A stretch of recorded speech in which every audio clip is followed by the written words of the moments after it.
할렐루야. 이 말씀 중심으로 왜 하나님은 광야를 허락하시는가 라는 제목으로 하나님 말씀 증거하겠습니다. 요즘 저는 하나님의 인도하심에 대해서 많이 생각하고 기도하고 묵상합니다. 그리고 누구보다도 하나님의 인도하심을 받고 싶은 사람 중에 한 사람입니다. 그런데 하나님께서 저에게 이런 마음을 주십니다. 새벽에 기도하는데 하나님께 그런 마음을 주세요. 너는 내가 인도하는 대로 따르기를 원하느냐, 아니면 내가 원하는 방식대로 인도함을 받기를 원하느냐. 다시 말하면 하나님이 인도하는 대로 따르기를 원하느냐, 아니면 내가 인도받고 싶은 방식대로 내가 너를 인도해 주기를 원하느냐. 이게 같은 말인 것 같은데 엄청난 차이가 있습니다.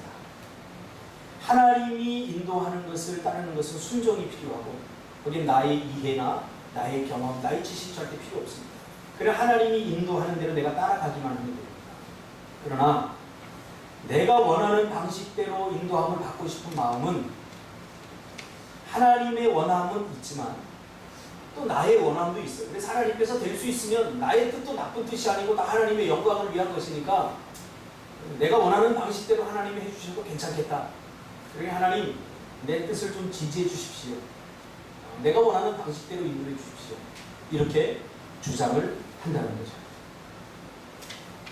여러분은 어떤 방식으로 하나님이 여러분을 인도하기를 원하십니까? 하나님은 430년 동안 애굽에서 종살이하던 이스라엘 백성들을 구원하시고 자유를 주시기를 원하셨습니다. 자신이 왕이 되어서 이스라엘을 사랑과 자비로 통치하시고, 그리고 가나안이라고 하는 새로운 땅을 허락하시고 이스라엘 백성을 자신의 나라의 백성이 되게 하시기를 원하셨습니다. 그리고 그곳에서 세상 왕들과는 다른 방식으로 하나님의 백성들을 통치하고 세상 백성들과는 다른 방식으로 하나님의 나라를 세워나가기를 원하셨습니다. 그래서 하나님께서는 모세를 통해서 이스라엘 백성들 430년 동안 애굽에서 종살이하던 종이었던 이스라엘 백성들을 출애굽시키셨습니다. 그리고 가나안의 비전과 꿈을 허락해 주셨죠.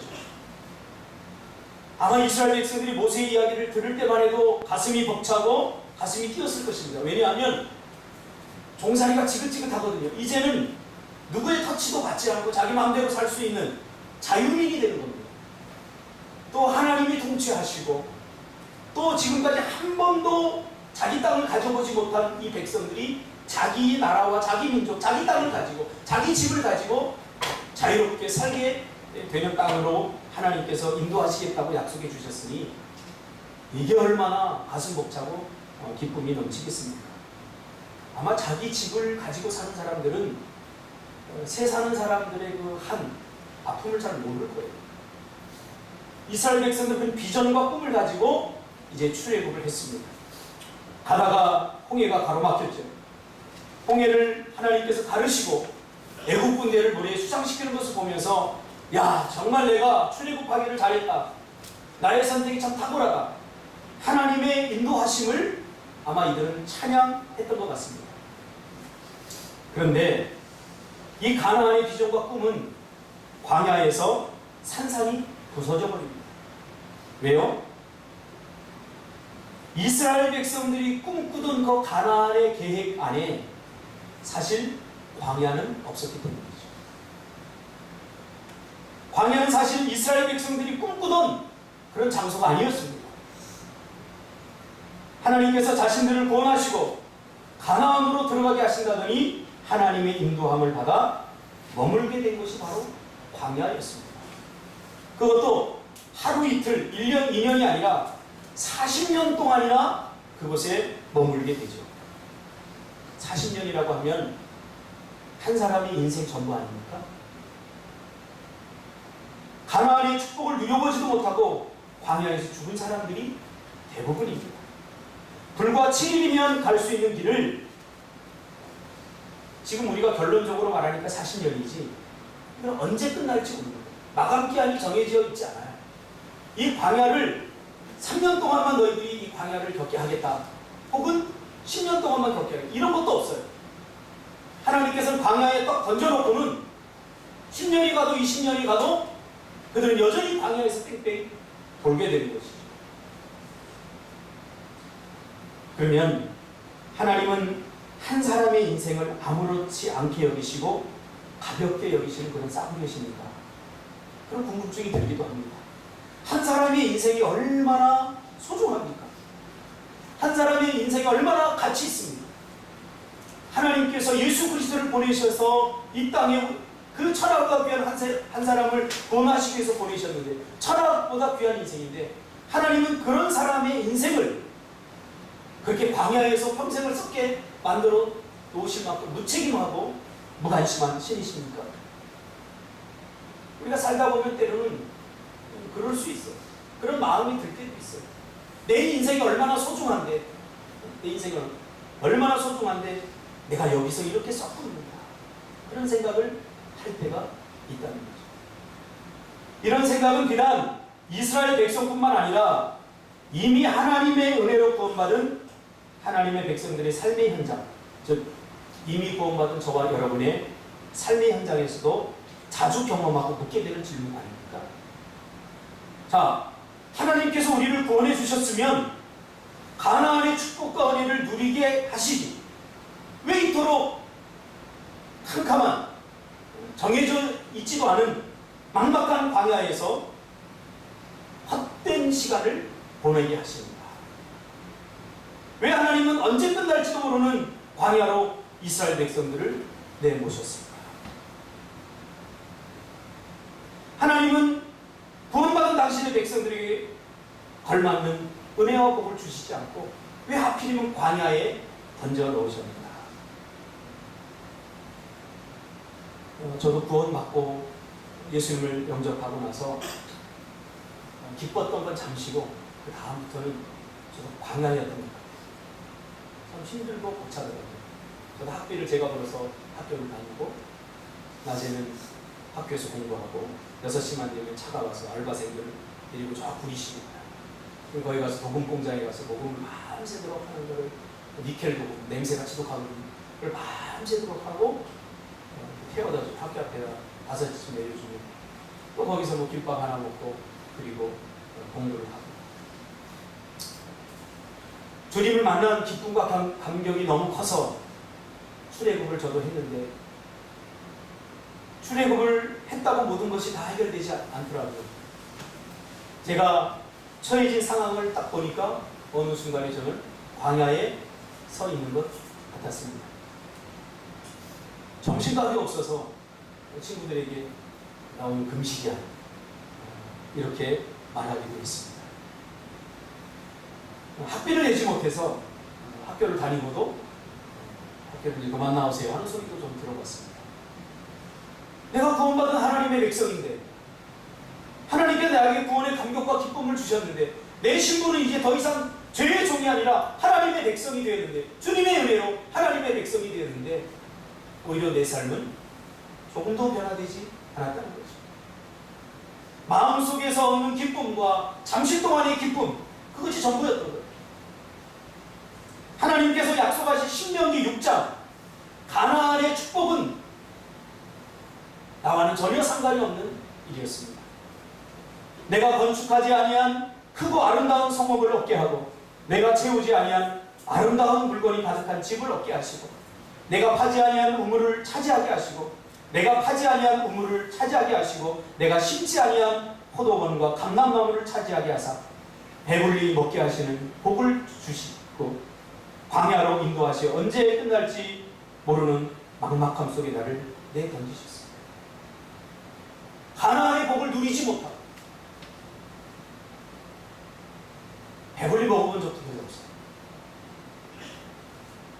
왜 하나님은 구원받은 당신의 백성들을 가나안으로 직행하지 않게 하시고 광야에 내던지십니까?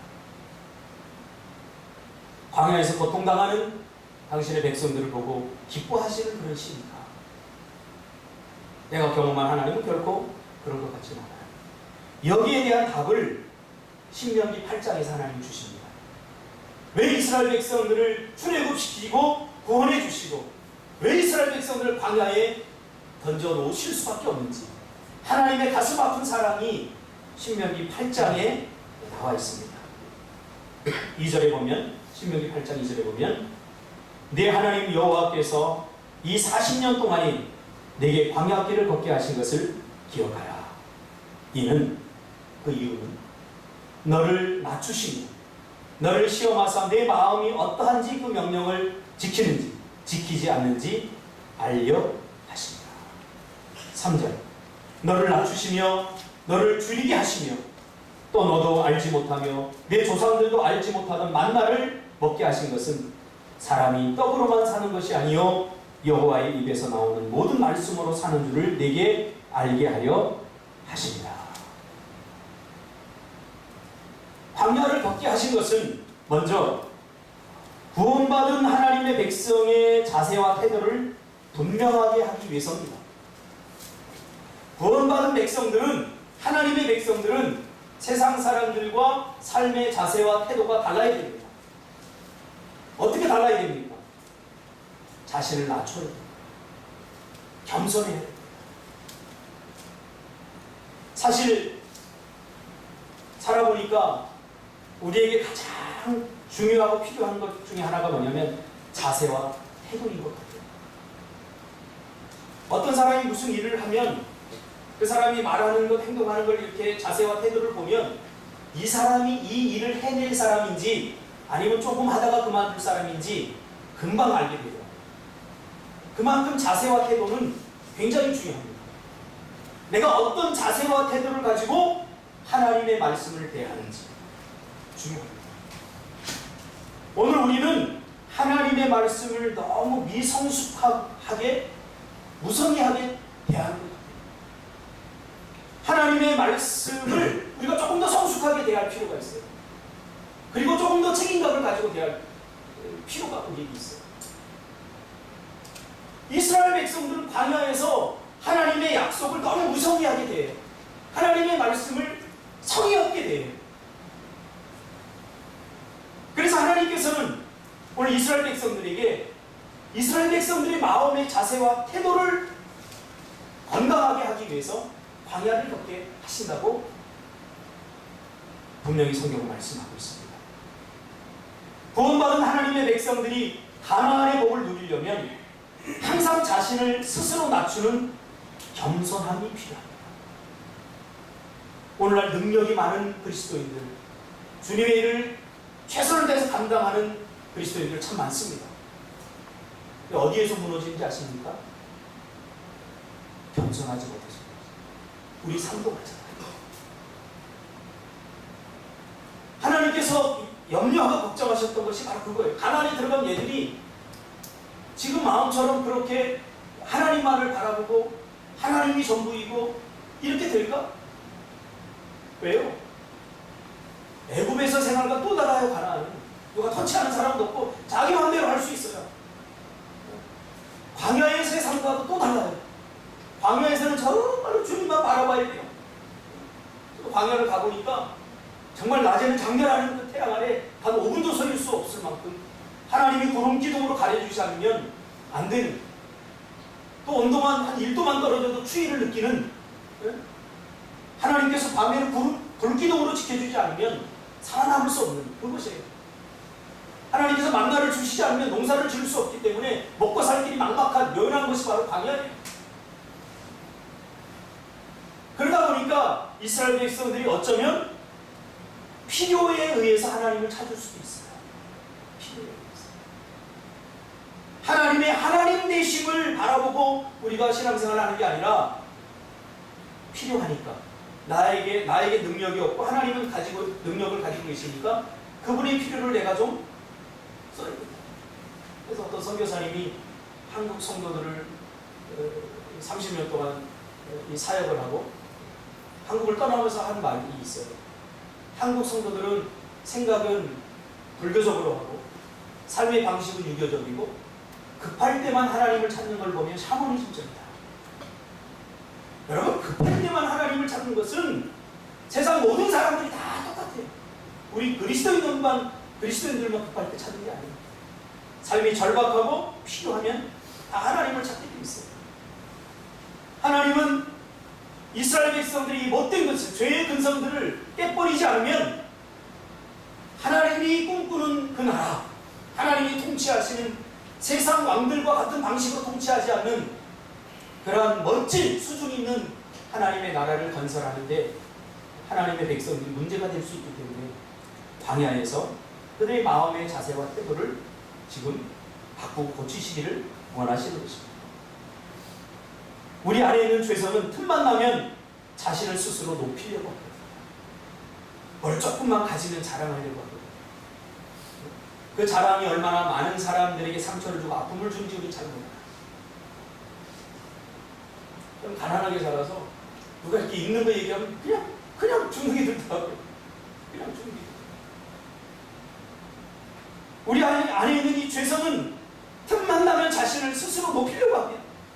어느 수준까지 높이려고 하느냐? 왕의 수준까지. 근데 왕의 수준은 좀 괜찮아요.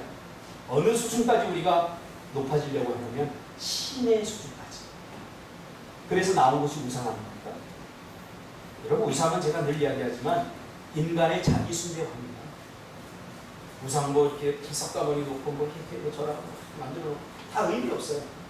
자기를 수사하는 거예요. 인간의 신처럼 되려고 하는 그 죄성, 자기를 찬양하려고 하는 그 마음, 거기가 다 들어있는 거예요. 인간의 자기 숭배화가 되는 거죠. 우리는 하나님의 백성으로 부름을 받은 것이지 신으로 부름받은 것 아닙니다. 이스라엘 백성다우려면 항상 자신을 하나님 앞에서 낮추는 겸손함이 필요합니다. 이스라엘 백성들은 과거에 430년 동안 애굽에 종살이를 했던 공동체적 상처와 아픔이 있는 민족입니다. 이 상처와 아픔이 공동체적 열등감을 만들어냈습니다. 이 열등감이 있는 사람들의 문제가 뭐냐면 열등감으로 끝나지 않고 과거에 자기가 어떤 것들이 생기고 자기보다 못한 사람들을 보면 또 철저히 무시했거든요. 우월감. 그래서 열등감과 우월감은 같이 나타나요. 그런 말 있잖아요. 시집살이 고되게 시킨 시어머니가 그 며느리를 더 고통스럽게 2배, 3배로 시집살이를 시킨다. 그래서 그냥 나온 말이 아닙니다. 내가 종이었기 때문에 그 아픔과 그 슬픔이 있어요. 그러면 종되었던 사람들을 그들의 마음을 이해하면서 그들을 도와주는 게 아니라 오히려 더 무시하고 멸시하게 됩니다. 그래서 열등감 있는 사람들은 조금 잘 되고 과거에 어떤 것들이 생기면 금방 번져버립니다. 아마 이스라엘 백성들이 그런 경우가 되겠죠. 하나님은 이것을 염려하시는 겁니다. 이제 가나안에 들어가면 과거에 어떤 것들이 생겨요. 집이 생기고 우물이 생기고 내가 노력하지 않더라도 성벽이 다 막아줄 것이고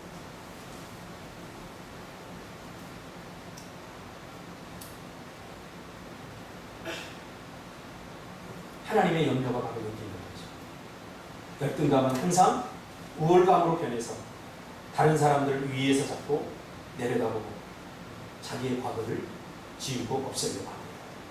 예전에 제가 TV를 보니까 어떤 사람이 자기 가문 소중한 막 이렇게 우리 가문이 뭔데, 우리 가문의 족보, 나중에 보니까 족보도 다 돈으로 산 거고 그 조사는 종살이했던 사람들. 그러면서 며느리에게 우리 가문. 네. 열등감이 뭔가 없던 것이 생기니까 우월감으로 드러나게 되는 거죠. 이게 바로 뭡니까? 교만입니다. 이것을 어떻게 극복하느냐 하나님은 가르쳐주고 있어요. 저도 마찬가지고 여러분들도 마찬가지입니다. 저는 목회를 하면서 수많은 사람들을 경험하면서 나는 아니야. 하나님 나에게 물질을 주시지 왜 나에게 물질을 안 주세요? 물질 주면 내가 정말로 주님을 위해서 쓸 텐데. 제가 보니까 아니에요. 사람들 물질 생기면 다 주를 위해서 쓰기보다는 자기가 원하는 것 사고 자기가 하고 싶은 것 하고 다 그러더라고요. 하나님이 이용하는 것뿐이죠. 하나님 모르실까요? 아셔요. 그래서 이스라엘 백성들에게 훈련이 필요해요. 트레이닝이 필요한 거예요. 마음의 자세와 태도를 붙게 하는 트레이닝이 필요한 거예요. 그러면 이것을 극복하는 것은 무엇입니까? 신명기 8장에서는 그것을 기억이라고 말합니다. 그래서 기억하라. 신명기 8장 2절 3절에 보면 기억하라. 하나님의 은혜는 늘 기억 속에 존재합니다. 절기를 주신 이유가 뭡니까? 기억하라는 거예요. 6월절. 너희들 종살이였던 그 종살이에서 하나님이 너희들을 구원해 주셨지? 구원해 주신 분이 누구야? 하나님. 우리 너무나 자주 잊어요. 우리가 언제부터 우리 민족이 이렇게 잘 살았습니까? 하나님의 은혜 아닙니까? 저는 그렇게 생각해요. 제가 어릴 때만 해도 새마을의 끝자락에서 뭐 4.27 클럽 이런 것도 있었어요. 도시락, 제가 어릴 때 보리밥 싸우고 고무신 신고 다니는 사람도 있었어요. 근데 내가 살아있는 지금 우리는 상상할 수 없는 만큼 잘 살고 있어요. 근데 불평하고 원망해요. 왜요? 망각. 기억을 자꾸 지워버리는 거예요. 자기의 부끄러운 과거 자꾸 지우고 싶은 거예요. 신분, 세탁을 하고 싶은 거예요. 신분 세탁하는 거 좋죠. 그러나 내가 과거에 어떻게 살았는지에 대한 기억을 또렷해야 됩니다. 그래야 그런 역사를 되풀이하지 않습니다. 그러므로 하나님의 은혜는 기억 속에 존재합니다. 그래서 2절에 기억하라고 합니다. 개구리 올챙이적을 생각해야 됩니다. 잊어버리면 어떻게 됩니까? 하나님을 위해서 괴물이 됩니다. 그러면 이스라엘 백성들이 기억을 오랫동안 하기 위해서 필요한 것이 무엇입니까? 무엇을 기억해야 됩니까? 하나님의 약속의 주체인 하나님의 말씀입니다. 그래서 말씀을 봐야 돼요. 이스라엘은 하나님께서 학습 공동체로 부르셨어요. 응? 하나님께서 계속해서 학습을 강요하잖아요. 강요하는 게 아니라 학습하라고 말하잖아요. 이마에도 써붙이고 여기도 옷술에도 써붙이고 자꾸 하나님의 말씀을 가까이 하라는 거예요. 왜? 하나님의 은혜는 말씀이기 때문에. 그래서 우리 개혁 기독주의는 은혜의 방편을 두 가지로 가요. 하나는 성례고 하나는 하나님의 말씀입니다. 하나님의 은혜가 어떻게 오느냐? 하나님의 말씀을 통해서 오는 거예요. 할렐루야. 그래서 말씀을 가까이 해야 됩니다. 말씀을 가까이 하지 않는 것은 하나님의 은혜를 금방 잊어버리는 지름길입니다. 저는 매일매일 이걸 경험합니다. 단 하루라도 하나님의 말씀이 있지 않으면 내 마음이 강박해짐을 제가 발견합니다. 하나님의 뜻, 하나님의 계획을 생각하기보다는 내 원함, 내 원투, 내가 하고 싶은 것에 집중합니다. 그러나 하나님의 말씀을 딱 대하는 순간 이 하나님의 말씀이 하나님의 은혜를 늘 기억납니다. 때로는 교만해지려고 할 때도 있습니다. 그때도 나를 잡아주는 것은 하나님의 말씀입니다. 부지런히 말씀을 배우고 익히고 그리고 삶으로 실천할 때 주어지는 것이 뭡니까? 내용, 컨텐츠겠죠. 스토리가 됩니다. 스토리. 성경은 하나님의 사람이 부지런히 하나님의 말씀을 배우고 익히고 그리고 그것을 삶으로 실천할 때 나타나는 결과물, 스토리의 이야기 아닙니까? 그러므로 하나님의 말씀대로 사는 사람들 반드시 스토리가 있어요. 스토리. 들려줄 스토리. 삼손 스토리. 야고보 스토리. 다 이렇게 해서 나온 스토리입니다. 그것이 얼마나 많은 사람들을 견고하게 하고 위로하고 신앙을 줍니까?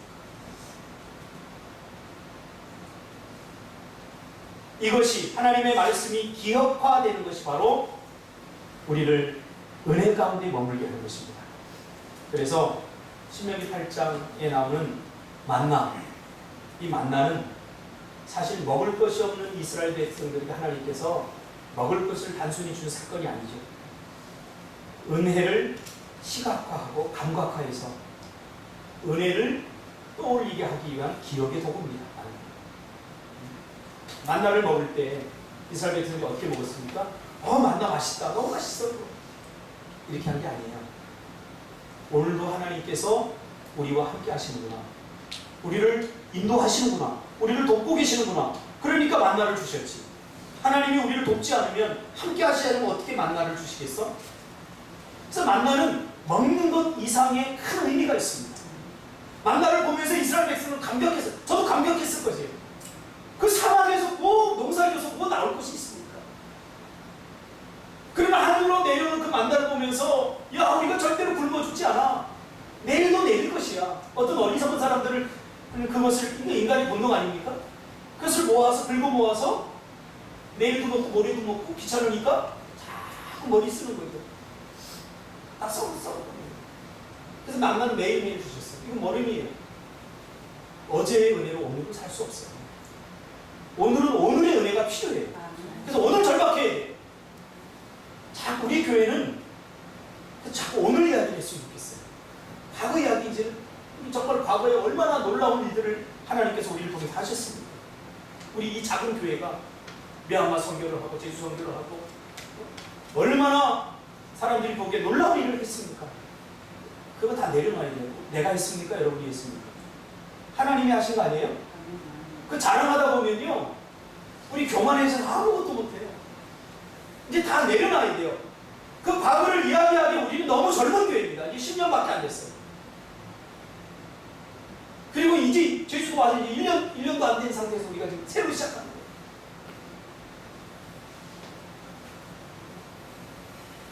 육신적인, 너무나 육신적인 우리는 눈에 보이는 것이 전부인 것처럼 착각하면서 살기에 생명과 밀접하게 관련되어 있는 그리고 매일매일 온몸으로 인식하고 감각적으로 느낄 수 있는 이 먹는 것. 우리가 제일 중요한. 지금은 먹는 것이 그렇게 중요하지 않습니다. 왜냐하면 남아돌기 때문에. 그러나 이 성경이 기록될 이 당시만 해도 먹는 것이 사람의 최고의 화두였습니다. 자손을 낳는데 왜 낳은 줄 아십니까? 생산력을 위해서. 농사 잘 지고 먹을 것을 생산하기 위해서 자식을 낳습니다. 일시켰습니다. 모든 것의 최우선순위가 먹고 사는 거였어요. 왜냐하면 굶어 죽는 사람들이 많기 때문에. 가장 관심이 많은 거였죠. 그래서 하나님은 가장 관심이 많은 먹고 사는 문제를 이 만나를 하나님의 영의 양식의 말씀과 지금 연결시켜줍니다. 그만큼 우리는 강박합니다. 이걸 먹으면서 우리는 밥을 먹으면서 뭘 생각합니까? 맛이 이미 없는 그런 생각하잖아요. 이렇게 하지 말고 오늘도 우리 영의 양식을 먹었나 안 먹었나 이렇게 사실. 그러면서 하나님의 말씀을 기억하게 하십니다. 왜? 하나님의 은혜를 잊은 사람에게 미래는 없습니다. 절대 미래는 없습니다. 이것이 광야를 겪게 하는 이유입니다. 하나님께서 괜히 심술 부리기 위해서 심통나서 이스라엘 백성을 광야로 던져놓은 게 절대 아니에요. 이 훈련을 잘 받고 누구보다도 광야를 잘 통과해서 가나안에서 하나님의 백성다운 삶을 살게 하기 위해서 광야를 허락하신 거죠. 광야에서 이스라엘 백성들은 사람이 떡으로만 사는 것이 아니구나를 깨달아야 했던 거죠. 단순히 광야는 고난이 아닙니다. 고난이 왜 오는 줄 아십니까?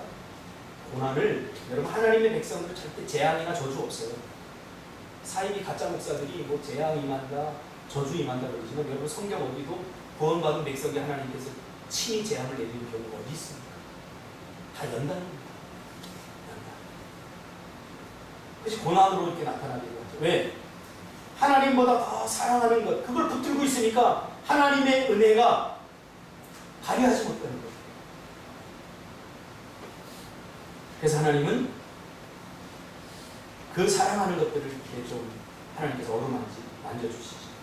그래서 고난보다 더 큰 고통은 왜 나에게 이런 고난이 오는가, 그 고난의 의미를 깨닫지 못하는 겁니다. 그러면 오래 걸립니다. 광야에서 오래 살게 됩니다. 이스라엘 백성들처럼. 한 일주일이면 갈 수 있는 길을 40년이나 걸리게 되는 거죠. 그러므로 광야는 하나님의 은혜임을 믿으시기 바랍니다. 광야에서 하나님은 나의 무엇인가를 깎고 다듬고 새롭게 하기를 원하시는 것입니다. 이미 구원받은 하나님의 백성들이 구원받은 기쁨과 감격을 계속 누리면서 하나님의 백성답게 살게 하기 위해서 반드시 거쳐야 되는 과정, 이것이 광야입니다. 저번 주에, 이번 주죠, 포항공대 박사과정을 하고 있는 제자가 찾아왔어요. 목사님 보고 싶었습니다. 그동안 연락 못해 죄송합니다.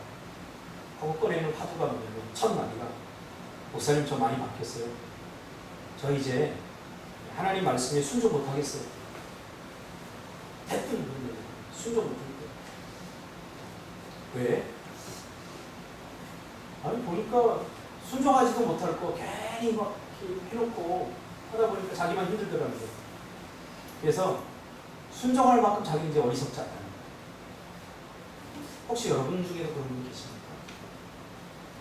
제가 속으로 뭐라고 생각했냐면 광야를 겪겠다. 다른 거 없어요. 광야를 겪겠다.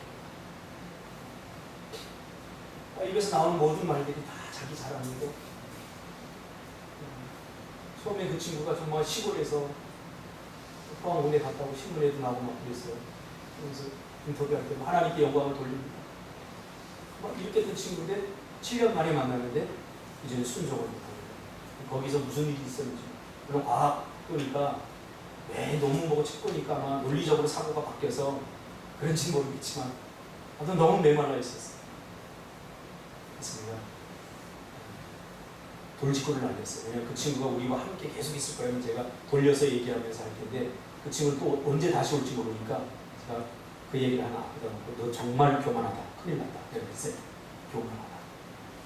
목사가 이런 말 잘 안 하거든요. 요즘. 옛날에 제가 많이 했거든요. 왜냐하면 성도들이 기분 나빠해요. 제가 시수한테 시수 너 정말 교만하다 그러면 시수는 예 목사님 죄송합니다. 교만해서 그런 사람 난 한 사람도 못 봤어요. 너는 그래. 목사 너는 안 교만해.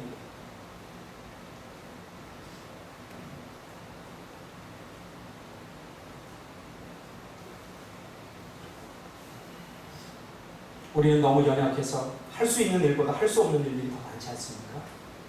그래서 하나님은 우리를 죄를 짓지 않는 수준의 사람으로 구원한 것이 아니라 죄를 지어도 그 죄를 사함을 받을 수 있는 사람으로 우리를 보내주셨어요.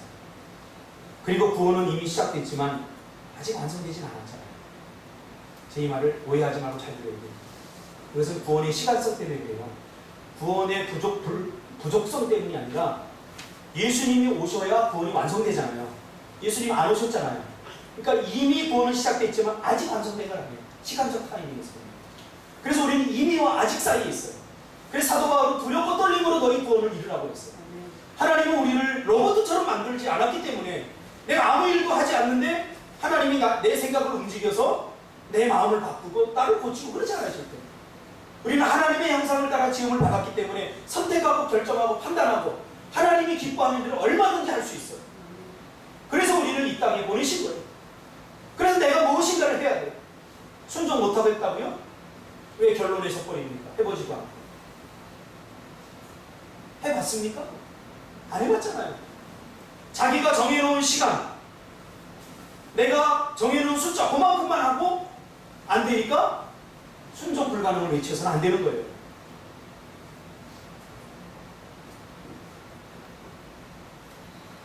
이런 사람에게 하나님은 재앙을 내리시는 것이 아니라 너무 사랑하시기 때문에 광야를 허락하십니다. 이미 이 아이에게는 굳이 하나님이 아니어도 믿고 의지할 것이 너무 많이 생긴 것 같았습니다. 제가 보기에. 많은 돈을 받고 있고 또 인정받는 논문을 지금 쓰고 있고 예전처럼 하나님 나 도와주셔요. 그래야지 이 시골 학교 좋은 학교 갈 수 있어요. 라는 절박함이 사라져버린 거예요. 필요에 의해서 하나님을 믿으면 그렇게 됩니다. 여러분에게 있어서 모든 필요를 다 빼놓고 그래도 하나님을 의지하고 있다면 이게 진짜 신앙입니다. 하나님 한 분만 부족합니다. 하나님 한 분이면 됩니다. 아닙니다. 하나님도 필요하고 돈도 필요하고요. 하나님도 필요하고 하나님이 가지고 있는 어떤 능력도 필요합니다. 이건 인테그리티한 순전함이 아닙니다. 순전하지 않아요. 그러므로 광야는 고난도 아니고 재앙도 아닙니다. 고난은 하나님의 은혜입니다. 그럼 광야에서 여러분 깨달아야 됩니다. 왜 나는 다른 사람들이 겪지 않는 이런 삶을 겪게 되는가? 왜 내 삶은 막막한가? 하나님은 나의 어떤 부분을 고치고 바꾸기를 원하십니다. 10편 49편 2절에 보니까 전교에 처하나 깨닫지 못하는 자는 멸망하는 짐승과 같도다. 이번 주에 참 사건이 많았어요. 이제는 또 상담자가 한 분 오셔서 이야기를 하는데 비슷해요. 자기는 죽어도 자기는 안 바뀐다. 이미 결론을 내버렸어요. 나는 죽어도 안 바뀌어요, 목사님. 그 안 바뀌는 것 때문에 그 자식이 상처를 받고 지금 말할 수 없는 고통을 당하고 있거든요. 자기는 죽어도 안 바뀐대요. 이미 내가 하나님인 거죠. 하나님의 자리에 서 있는 거죠. 그렇죠? 내가 바꾸려고 하니까 안 되는 거죠. 그래서 훈련이 필요합니다. 훈련은 반복해야 됩니다. 언제까지? 될 때까지. 순종이 안 되면 순종이 될 때까지. 그때까지 광야를 겪을 수밖에 없는 거죠. 광야를 겪으면서 왜 하필 나만 이런 남들과 다른 이런 삶을 내가 살아야 되느냐, 그렇게 할 필요가 없습니다. 왜 하나님은 나에게 이런 어려움을 주시는가? 광야에 서보면 평소에 들리지 않던 하나님의 음성을 들을 수 있고 보이지 않던 하나님의 발자취를 우리가 볼 수 있고, 광야는 더 뚜렷하게 하나님을 만날 수 있는 장소입니다. 제 경우 그랬습니다. 어릴 적부터 저는 광야에 듭니다. 그래서 하나님을 더 잘 의지할 수 있고, 뭐 죄 하나 지려고 해도 그 결과와 대가가 너무 힘들다는 걸 알기 때문에 함부로 이거 못 지는 거죠. 여러분, 신앙적으로도 성공하고 싶고 또 우리 세상적으로도 아주 괜찮은 사람이 되고 싶고 괜찮은 그런 인생을 꿈꾸고 계시다면 다 내려놓으시길 바랍니다. 먼저 그의 나라와 의를 구하면 이 모든 것을 더하시는 것이 하나님의 원리입니다. 아멘. 하나님만 바라보시기 바랍니다. 아멘. 하나님만 바라보시기 바랍니다. 기도하겠습니다.